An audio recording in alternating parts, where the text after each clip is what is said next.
किसी देवी देवता के प्रति या देवी देवता के उपासकों में भी ये बात ना आए वो बड़े हैं वो छोटे हैं। एक बात हमारी बहुत ध्यान से सुनिएगा, कोई देवी देवता बड़े छोटे नहीं होते। आपकी आस्था और आपकी निष्ठा वो तीव्र होनी चाहिए, वो श्रेष्ठ होनी चाहिए। एक भक्त थे, उनका नाम था गणपति भट्ट। क्या नाम था? गणपति भट्ट। गणेश जी के बहुत बड़े भक्त थे। गणेश जी के अलावा किसी देवता को देखते ही नहीं थे। इतनी निष्ठा थी उनकी गणेश जी में कि कहीं भी चले जाएं पूछते थे गणेश जी का मंदिर है तो मैं आऊंगा, नहीं तो नहीं आऊंगा। उस नगर में ही नहीं जाते थे जहां गणेश जी का मंदिर ही ना हो। ऐसी निष्ठा उनकी। निष्ठा एक बात होती है, कट्टरपंथी होना अलग बात होती है। हम लोगों को कट्टरपंथी नहीं होना चाहिए, निष्ठावान होना चाहिए। कैसा होना चाहिए? निष्ठावान। जिस देवता को आप भजते हो उसके प्रति पूर्व निष्ठा रखो, पूर्ण निष्ठा रखो। अब ऐसे तो हनुमान चालीसा में गोस्वामी तुलसीदास जी लिखते हैं, और देवता चित्त न धरहि हनुमत से ही सर्व सुख करहि। अब इसका अर्थ क्या है कि और देवताओं को मत पूछो, ऐसा नहीं है। ऐसा कह रहे हैं गोस्वामी जी, यदि आप हनुमान जी के उपासक हो तो एक बार पूर्ण निष्ठा से श्री हनुमान जी को ही भज के देखो, हनुमान जी के प्रति भाव रखो। इसका मतलब यह है कि फिर गणेश जी के पास जाओ ना तो गणेश जी से भी प्रार्थना करो, हे गणपति भगवान हमारी हनुमान जी में और निष्ठा बढ़ जाए। फिर महादेव के पास जाओ तो महादेव से कहो, हे महादेव हमारी हनुमान जी में और प्रेम हो जाए। कभी देवी के मंदिर में जाओ तो देवी से भी जाके ये प्रार्थना करो, हे वैष्णो देवी मैया हनुमान जी से हमारा और प्रेम हो जाए।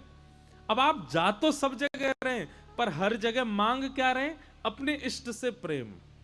इसको कहते हैं निष्ठा। क्या कहते हैं? निष्ठा।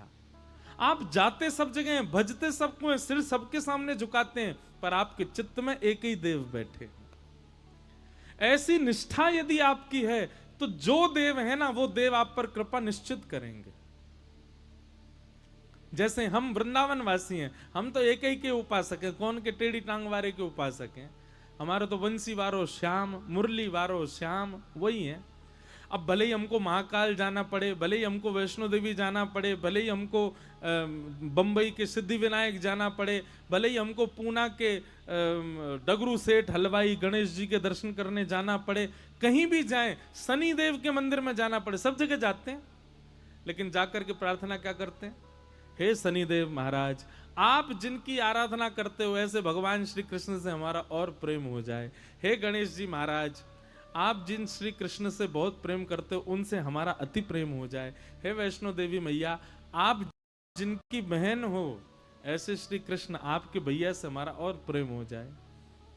इसको कहते हैं निष्ठा। कट्टरपंथी जिसकी होती है वो क्या करता है? गणेश जी का उपासक है, देवी का मंदिर आ गया तो ऐसे निकलेगा, मैं तो देखूंगा भी नहीं, मैं तो अंदर जाऊंगा भी नहीं, मैं तो एक एक को पूछता हूं। ऐसा नहीं, जहां भी जाओ अपने इष्ट को चित्त में धारण करके जाओ। इसको निष्ठा कहते हैं। क्या कहते हैं? जोर से बोलो, निष्ठा। तो गणपति भट्ट नाम के भक्त थे। आप जगन्नाथपुरी गए, किसी ने आपसे कह दिया जगन्नाथपुरी में तो गणेश भगवान विराज रहे हैं। तो गणपति भट्ट पहुंच गए जगन्नाथपुरी। अब जगन्नाथपुरी जाकर के लोग बागों से बोले, हाँ भैया गणेश जी कहाँ विराज रहे हैं, मुझे दर्शन करना है। तो किसी ने कहा, बोले ओहो तुमको किसी ने बुद्धू बना दिया है, यहाँ गणेश जी का मंदिर थोड़े ही है, जगन्नाथ भगवान तो साक्षात श्री कृष्ण है। अब जैसे ही सुना कि जगन्नाथ भगवान श्री कृष्ण हैं,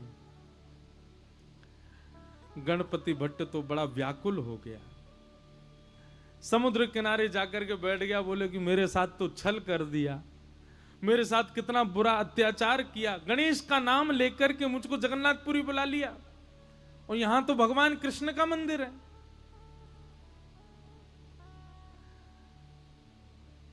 इतना व्याकुल हो गया, अपने चित्त पे हाथ रख के गणेश जी का स्मरण करने लगा, हे गणपति भगवान मेरी निष्ठा टूट ना जाए, मेरी अनन्य भक्ति टूट ना जाए, मैं सदा आपका ही रहूं, कृपा करना नाथ। उसकी निष्ठा पर जगन्नाथ भगवान इतने रीझ गए। वो निष्ठा किस में रखता है? गणेश जी में। पर गणेश जी के प्रति निष्ठा इतनी अटूट थी कि जगन्नाथ भगवान उससे रीझ गए और जगन्नाथ भगवान ने मन बनाया, बोले कि ये इतना गणेश जी का उपासक है, मुझे इससे मिलना है। और जगन्नाथ भगवान एक नन्हे से बालक का रूप धारण करके गणपति भट्ट के पास आ गए। भैया तुम क्यों रो रहे हो? बालक बन के आए। ठाकुर जी कहने लगे क्या बताऊं, गणपति भट्ट कहने लगे क्या बताऊं, मेरे को गलती से यहां भेज दिया। मुझे बोला था कि मंदिर में गणेश भगवान है, पर यहां तो श्री कृष्ण बैठे हैं और मैं तो गणेश जी के अलावा किसी को नहीं मानता, मेरे इष्ट तो केवल गणेश जी हैं। तो भगवान छोटे से बालक के रूप में गए थे। गणपति भट्ट से बोले अरे नहीं, तुमसे किसी ने झूठ बोला है, यहां जगन्नाथ जी जो हैं वो कृष्ण नहीं है, वो गणेश जी ही हैं। तुम जाओ, जाकर के उनका दर्शन करके आओ। गणपति भट्ट बोला किसकी बात मानूं? मुझसे कोई कह रहा था कृष्ण है, तुम कह रहे हो वो गणेश जी हैं। तो बालक ने कहा एक काम करो, तुम किसी की बात मत मानो, आंख पे पट्टी बांध करके चलो और गणेश जी के सर्वांगीण अंग का तुमको अनुभव है, लंबी सूंड है, बड़े बड़े कान है, तुम छी करके जगन्नाथ जी को देख लेना। अगर उनकी सूंड लगे, उनके कान लगे, लंबोदर लंबा पेट लगे तो अपनी पट्टी खोल के दर्शन कर लेना। गणपति भट्ट बोला हाँ ये काम करता हूं। तुरंत उसने आंख पे पट्टी बांधी और जगन्नाथ जी के मंदिर में पहुंच गया। जैसे ही मंदिर में पहुंचा, पुजारियों ने अच्छा अभी तो नियम बंद हो गया, पहले ऐसा नियम था कि जगन्नाथ जी को आप हृदय से लगा सकते थे। जगन्नाथ जी की ऐसी भुजाएं हैं ना, वो इसीलिए हैं ताकि जो भी दर्शनार्थी आए सबको मेरे हृदय से लगाओ। अब शंकराचार्य भगवान ने बंद करवा दिया कि अब कोई भी स्पर्श नहीं कर सकता, क्योंकि हम लोग पता नहीं क्या खा पी करके आए हैं बाहर से, भगवान को जाके स्पर्श करें, इसलिए अच्छा है कि अब स्पर्श बंद करा दिया। अच्छा एक बात बताएं, प्राचीन भारत में गर्भगृह में जाकर के प्रणाम करने की अनुमति सबको, अपने गुप्तचरों को भेष बदलवा करके मंदिरों में भेज देते थे और वे अपने जेबों में अशुद्ध वस्तु लेकर के जाते और मंदिर के भीतर प्रवेश करके गर्भगृह में फेंक आते। तब से फिर ये नियम बना दिया कि नहीं भाई, अब केवल पुजारी लोग भीतर जाएंगे, बाकी सब बाहर से दर्शन करो, भीतर कोई ठाकुर जी के पास नहीं जाएगा। बाकी ठाकुर जी के समीप जाने का अधिकार पहले सबको था। तो गणपति भट्ट को भीतर ले गए, भीतर ले जाकर के आंख पे पट्टी बांध रखी थी, बोले पहले मैं चेक करूंगा ये गणेश जी होंगे तो ही देखूंगा। जैसे ही उसने जगन्नाथ भगवान के सबसे पहले नाक पे हाथ रखा, नाक पे हाथ रखा, सोई ठाकुर जी ने उसको अनुभव कराया, लंबी सूंड। अब वो तो ऐसे ऐसे पकड़े, बोले हाँ हाँ सूंड तो है इनकी। सूंड थी नहीं, भगवान ने माया से प्रकट कर दी। और गणपति भट्ट कहे हाँ ये तो लंबी सूंड है। आंखों के पास कान के हाथ रखे तो महाराज लंबे लंबे कान, पकड़ पकड़ के हाँ ये तो बड़े बड़े कान हैं। पेट पे हाथ रखा तो लंबोदर, लंबा पेट है। वो तो समझ गया महाराज ये तो गणेश जी हैं। और जैसे ही उसने प्रणाम किया तो भगवान ने अपनी सूंड से उसके सिर को ऐसे गुदगुदा और दिया, उसको विश्वास हो गया कि ये तो गणेश जी हैं। जैसे ही उसने पट्टी खोली, पट्टी खोल करके देखा तो गणेश जी तो नहीं थे, जगन्नाथ भगवान थे।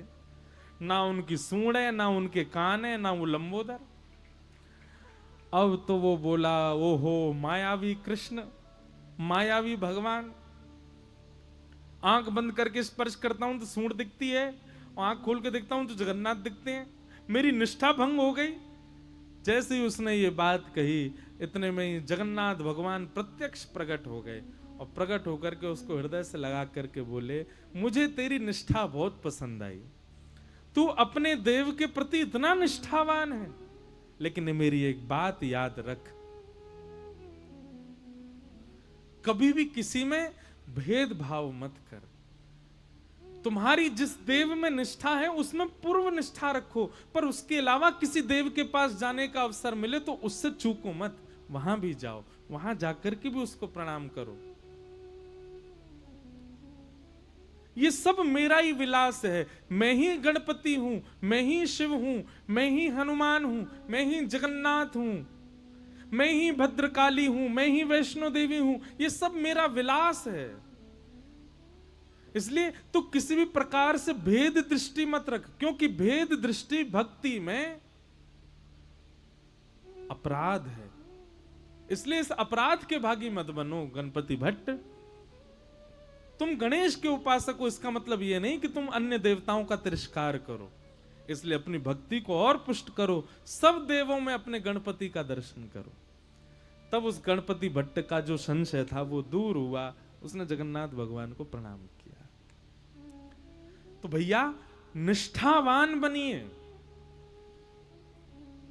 कई लोग कहते हैं, बोले हिंदू वैदिक समाज में, हमारे सनातन धर्म में इतने सारे देवता, किसको पूजें? किसी एक को पकड़ लो बस, और बाकी सबको क्या करें? बोले बाकी सबको उसी के भाव से प्रणाम करो, निष्ठावान रहो। हमारा हिंदू वैदिक सनातन धर्म बहुत सुंदर है। यहां पर हम सबको एक प्रकार से, अंग्रेजी में कहूं तो, चॉइस मिली हुई है भाई। जैसी तुम्हारी निष्ठा हो, उस देवता के श्री चरणों में प्रणाम करो, उस देवता को भजो। दल बदलू मत रहो। जैसे कोई अन्य देव की प्रशंसा सुनते हो तो अपने इष्ट का त्याग कर दो, ऐसा कभी मत करो।